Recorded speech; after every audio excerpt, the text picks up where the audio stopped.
दक्षिण भारत दौरे पर तमिलनाडु पहुंचे प्रधानमंत्री मोदी तमिलनाडु को 19,850 करोड़ रुपए की विकास परियोजनाओं की सौगात दी।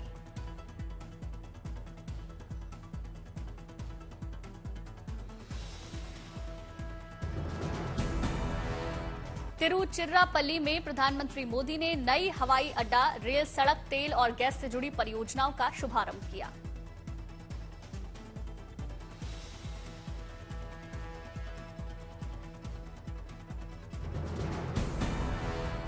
तमिलनाडु के दौरे पर बोले प्रधानमंत्री मोदी, कहा तमिलनाडु भारत की समृद्ध संस्कृति विरासत का प्रतीक है।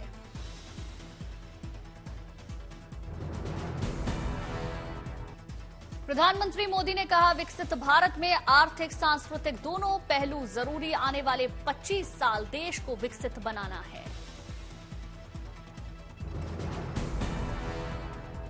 तमिलनाडु के सीएम एम.के. स्टालिन ने प्रधानमंत्री मोदी से किया आग्रह, कहा भारी बारिश के कारण तमिलनाडु को भारी नुकसान हुआ, इसे गंभीर राष्ट्रीय आपदा घोषित करें और राहत प्रदान की जाए।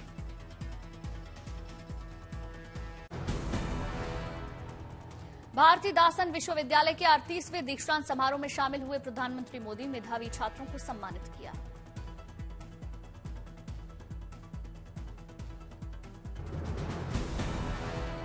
दीक्षांत समारोह में बोले प्रधानमंत्री मोदी ने कहा देश की दिशा देने में विश्वविद्यालयों का अहम योगदान।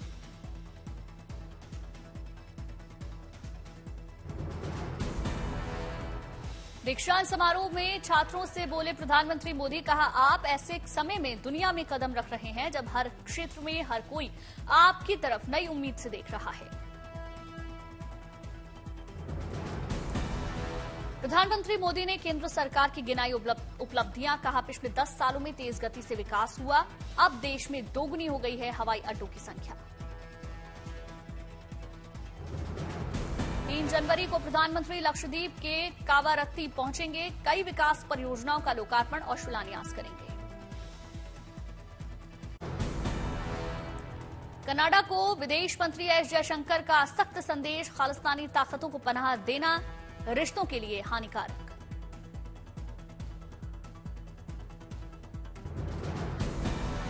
विदेश मंत्री एस जयशंकर ने पाकिस्तान को भी दिया कड़ा पैगाम, कहा हम पाकिस्तान शर्तों पर पाकिस्तान की पे बात नहीं करेंगे, पाकिस्तान आतंकवाद पर लगाम लगाए।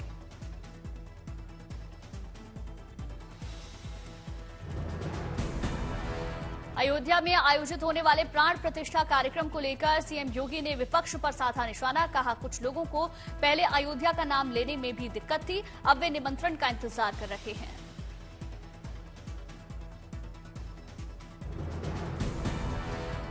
अयोध्या में बन रहे राम मंदिर को लेकर ओवैसी का बयान, कहा जिस जगह हमने 500 सालों तक कुरान पढ़ी, आज वो जगह हमारे हाथ में नहीं है, नौजवान सोचें इसके बारे में।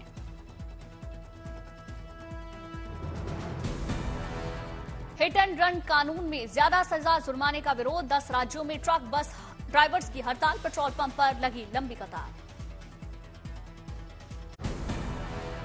गाजा में इजरायल की सैन्य कार्रवाई जारी, नए साल के पहले दिन मारे गए 156 लोग, 200 से ज्यादा घायल। 7 अक्टूबर से जारी इजरायली बमबारी में अब तक 22,000 से ज्यादा फिलिस्तीनियों की मौत।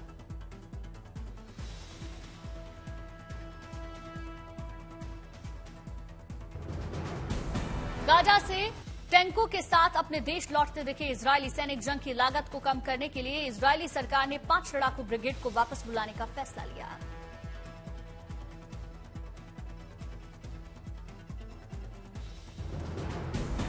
रूसी कब्जे वाले यूक्रेन के डोनेट्स्क शहर में बमबारी, यूक्रेनी सेना के कथित हमले में कम से कम 4 लोगों की मौत, कई घायल, आधा दर्जन इमारतों को नुकसान हुआ। यमन के हूती विद्रोहियों के मुख्य वार्ताकार मोहम्मद सलाम का ईरान दौरा, तेहरान में विदेश मंत्री हुसैन अमीर से की मुलाकात, दोनों नेताओं के बीच इजरायल हमास संघर्ष पर चर्चा।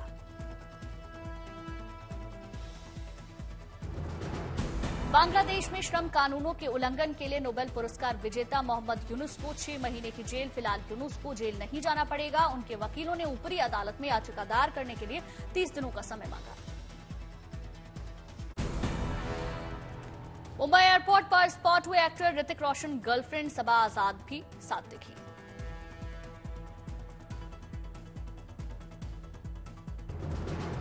फिल्म बड़े मियां छोटे मियां 2 का पहला लुक सामने आया। अक्षय कुमार और टाइगर श्रॉफ समंदर में मस्ती करते नजर आए। इस साल ईद पर रिलीज होगी फिल्म। रकुल प्रीत सिंह और जैकी भगनानी जल्द कर सकते हैं शादी। कहा जा रहा है कि वो अगले महीने फरवरी में 7 फेरे के बंधन में बन जाएंगे। अभिनेत्री परिणीति चोपड़ा और आम आदमी पार्टी के सांसद राघव चड्ढा की कुछ तस्वीरें सोशल मीडिया पर वायरल हुई। विदेश में नए साल की छुट्टियां मनाते नजर आए। अभिनेता आमिर खान का नया लुक सामने आया। बेटी आयरा की शादी की तैयारियों में जुटे हैं एक्टर।